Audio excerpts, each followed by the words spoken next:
I'm going to speak on vermicompost. So vermicompost is getting very important manure in the crop production, and for many agricultural purposes, this vermicompost finds its use. Most of the time, a student would get confused that it starts with letter V, vermicompost, because worms are involved. Why shouldn't we start with W, worms or vermicompost? It is for the simple reason that this vermicompost word, in this word you have vermis, and it is basically a Latin word which means worms. So therefore, it is by convention that people use vermis, V-R-M-I-S, vermis for worm. Therefore, the name vermicompost, vermiculture, all sorts of vermicast and so on. So vermis or worm is equivalent to worms.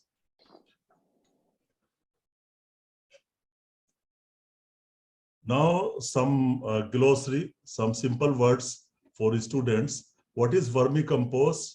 It is product of the decomposition process using certain species of earthworms. Sir, slides are not moving actually. Now it is moving. Yes. Okay, actually I made in full mode. Therefore, I think it was not visible, but now I will not use full mode.